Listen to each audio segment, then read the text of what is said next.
कभी कभी माँ बहनें अक्सर शादी विवाह के मौके पर गाती हैं कि बंधी है कंगनवा। बहन भाई की शादी की खुशी में कहती है बंधी है कंगनवा, माथे लगी है चौरवा, मुड़े मऊरवा धई के ना, मुड़े मऊरवा धई के ना, भैया बन जई है दुल्हवा, मुड़े मऊरवा धई के ना, भैया बन जई है दुल्हवा, मुड़े मऊरवा धई के ना, भैया बन जई है दुल्हवा, मुड़े मऊरवा धई के ना, ओ मुड़े मऊरवा धई के ना, ओ मुड़े मऊरवा धई के ना, भैया बन जई है दुल्हवा, मुड़े मऊरवा धई के ना, भैया बन जई है दुल्हवा, मुड़े मऊरवा धई के ना। कि तोहरे पछवरवा एकठी, तोरे पछवरवा एकठी, छिछली गड़हिया महाराजवा रे, महाराजवा रे, अरे जेह माया नर भैंसवा नहाय महाराजवा रे,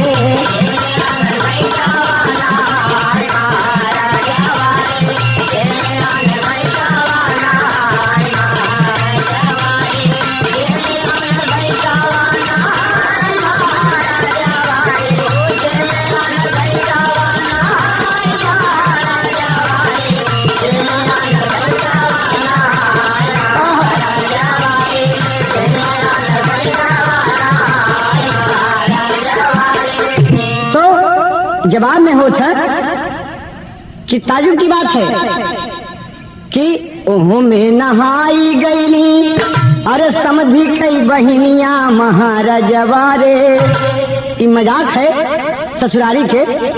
ओहो में नहाई गईली, अरे समझी के बहिनिया महाराजवा रे, अब भैंसा दिहले सिंघिया भिड़ाई महाराजवा रे, भैंसा दिहले सिंघिया भिड़ाई महाराजवा रे, भैया दिहले सिंघिया भिड़ाई महाराजवा रे, भैया दिहले सिंघिया भिड़ाई महाराजवा रे, भैया दिहले सिंघिया भिड़ाई महाराजवा रे, भैया दिहले सिंघिया भिड़ाई महाराजवा रे, भैया दिहले सिंघिया भिड़ाई महाराजवा रे। कि कहावा का गेहुआ चमके, कहावा के गेहुआ चमके, कहावा के धान, कहावा का ओखरी, कहावा का ओखरी, मुसरवा कुटे धान, कहावा का ओखरी, मुसरवा कुटे धान, कहावा के ओखरी, मुसरवा कुटे धान, कहावा के ओखरी, मुसरवा कुटे धान, कहावा के ओखरी, मुसरवा कुटे धान, कहावा के ओखरी। औरतिया मर्दवा से कहा था बड़े हंस के कि गेहूं कहाँ के मशहूर है, धान कहाँ के मशहूर है, उखरी कहाँ के है, मूसर कहाँ के है। तो मर्दवा कहा थे अरे तू हमार मेहरारू हो, अरे बियाह के लाई बाटे तो के सुन। और कहा था कि पंजाब के गेहुआ चमके, पंजाब के गेहुआ चमके, अरे पटना के धान, उन्ने का ओखरी, उन्ने का ओखरी, है मुसरवा कुटे धान, उन्ने का ओखरी, मुसरवा कुटे धान, उन्ने का ओखरी, मुसरवा कुटे धान, उन्ने का ओखरी, मुसरवा कुटे धान, उन्ने का ओखरी। अरे स्वर्ग से भी सुंदर लागे जनकपुर नगरिया, स्वर्ग से भी सुंदर लागे जनकपुर नगरिया, अइले बिया है राम सीता के।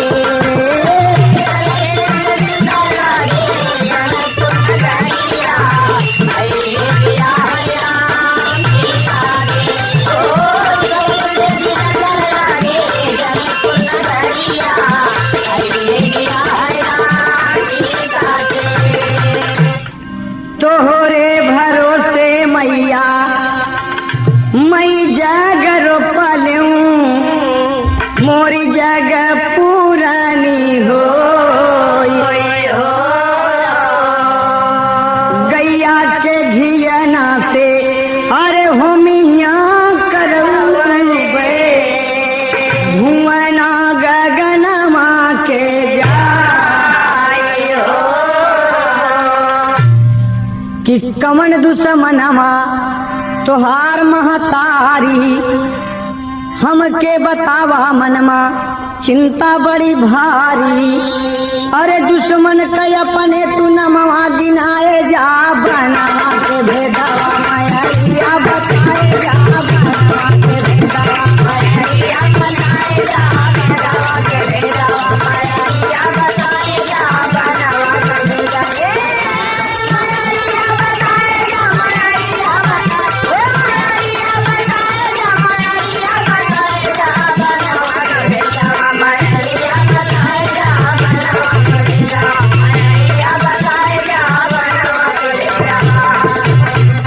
बोले धनुधारी की मुरारी सुना बतिया, अपीला बीरन पानी सनी माना मोरी बहतिया।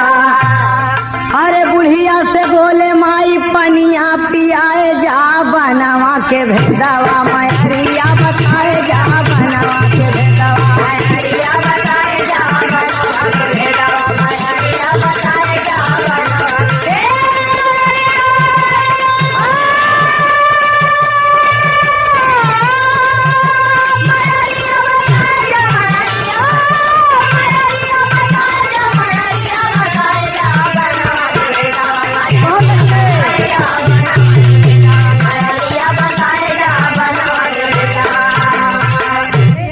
प्रयागराज के खाली स्थल,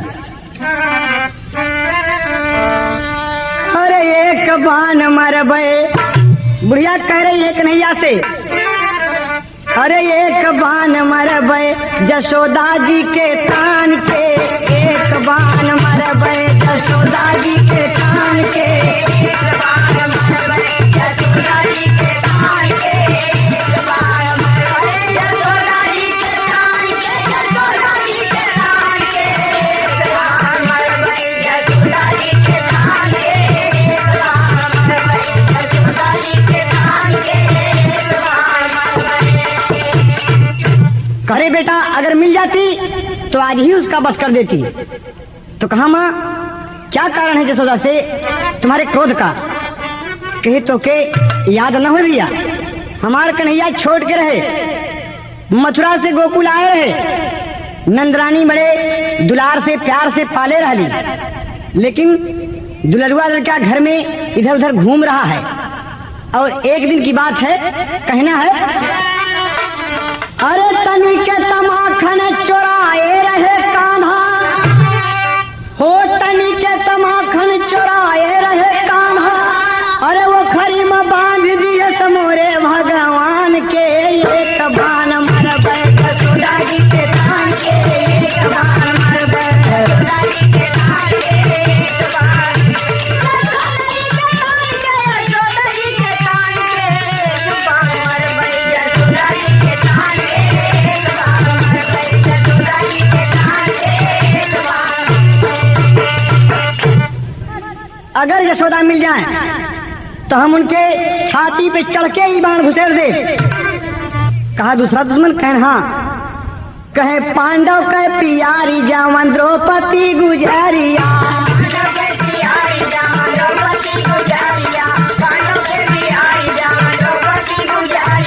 जबकि दुशासनों के खींचे रहा सरिया, जबकि दुशासन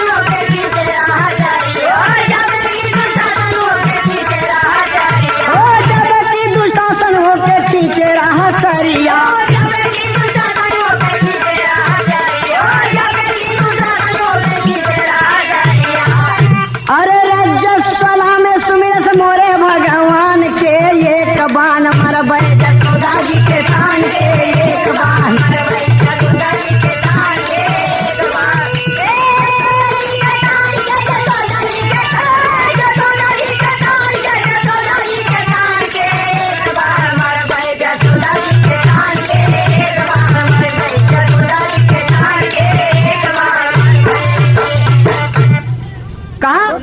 यहाँ तीसरा दुश्मन कहा कहा था कि पांडव के कुमार जावन अर्जुन बालवानवा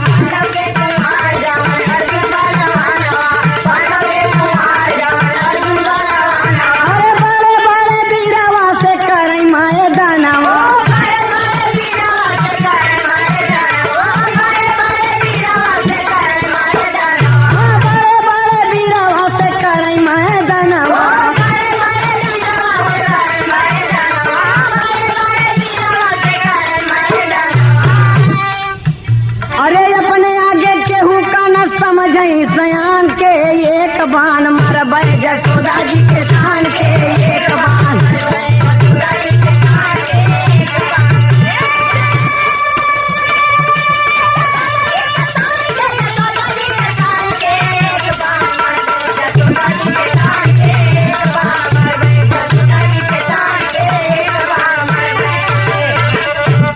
कि अर्जुन से तुम्हारी क्या दुश्मनी है? तो कहे तो सुना, कहे कहाँ का राजा महाराजा है अर्जुन, कहाँ के राजा महाराजा है अर्जुन। अरे कान्हा से काम नहीं देखा रथवान के एक बाण मरबै जसोदा जी के थान के।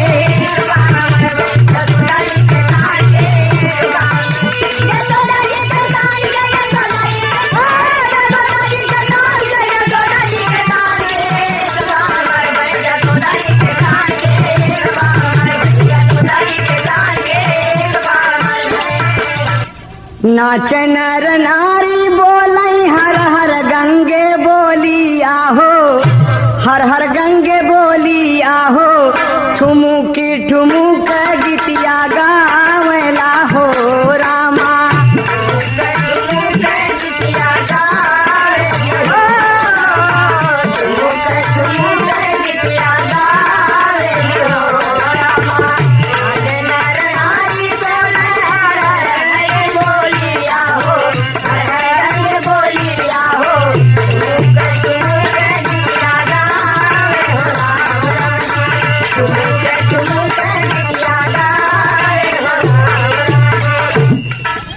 अरे राम माई के बनवा, स्वर्गीय भुल्लर दादा के तर्जुमे, हो माई के बनवा हाथ लै लिया ले कन्हाई माई के बनवा।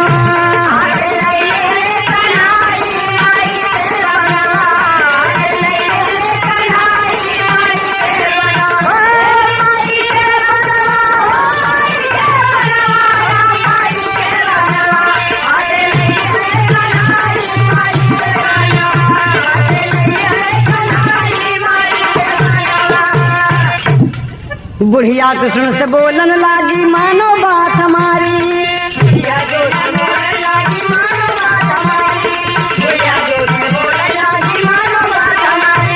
तीन रूप में दर्शन हम कर दिए मदन मुरारी। आजू कैले दर्शन माई के बना।